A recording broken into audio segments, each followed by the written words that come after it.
യുദ്ധങ്ങളെ സംബന്ധിച്ചുള്ള നിങ്ങളെ അതിശയിപ്പിക്കുന്ന 3 ഫാക്ട്സ് പരിചയപ്പെടാം. അതിൽ അവസാനത്തേത് കേട്ടാൽ നിങ്ങൾ തീർച്ചയായും അത്ഭുതപ്പെടും. നമ്പർ 3, ചരിത്രത്തിലെ ഏറ്റവും ചെറിയ യുദ്ധം, അതായത് വെറും 38 മിനിറ്റ് മാത്രം നീണ്ടുനിന്നത്. അതെ, 1896 ബ്രിട്ടനും സാൻസിബാർ സുൽത്താനും തമ്മിലുള്ള ആംഗ്ലോ സാൻസിബാർ യുദ്ധം ഇതുവരെ രേഖപ്പെടുത്തിയതിൽ വെച്ച് ഏറ്റവും ചെറിയ യുദ്ധമാണ്.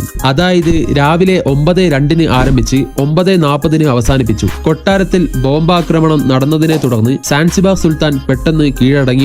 നമ്പർ 2, 2 അണുബോംബ് സ്ഫോടനങ്ങളെ അതിജീവിച്ച ഒരു വ്യക്തിയെക്കുറിച്ച് നിങ്ങൾ കേട്ടിട്ടുണ്ടോ? സുട്ടോമോ യമാഗുച്ചി. 1945 ഓഗസ്റ്റ് 6 ഹിരോഷിമയിൽ ഇദ്ദേഹം ഒരു ബിസിനസ് ട്രിപ്പിലായിരിക്കുന്ന സമയത്താണ് അമേരിക്ക ഹിരോഷിമയിൽ ആറ്റം ബോംബ് ഇടുന്നത്. എന്നാൽ ഇതിൽ അദ്ദേഹം അത്ഭുതകരമായി അതിജീവിച്ചു. പിന്നെ അദ്ദേഹം സ്വന്തം നാടായ നാഗസാക്കിയിലേക്ക് പോയി.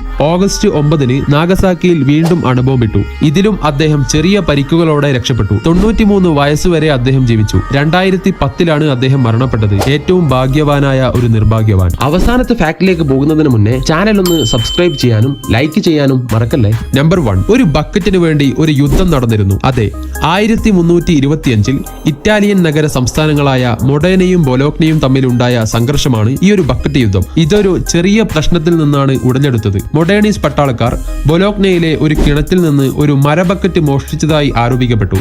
ഈ പ്രവൃത്തിയിൽ ബൊലോഗ്നയിൽ പ്രതിഷേധം ആളിക്കത്തി. ഇതൊരു വലിയ യുദ്ധമായി മാറി. ഏകദേശം 12 വർഷമാണ് ഈ ഒരു യുദ്ധം നീണ്ടുനിന്നത്. ആയിരക്കണക്കിന് ജീവനാണ് ഇതിൽ നഷ്ടപ്പെട്ടത്. മൊഡേണയാണ് ഇതിൽ വിജയിച്ചത്. ആ മോഷ്ടിച്ച ബക്കറ്റ് ഇപ്പോഴും ഒരു ട്രോഫി പോലെ അവിടെ സൂക്ഷിച്ചിരിക്കുന്നു. ഇതിൽ നിങ്ങൾക്ക് ഇൻട്രസ്റ്റിംഗ് ആയി തോന്നിയ ആ ഫാക്ട് ഏതാണ്? കമന്റ് ചെയ്യൂ.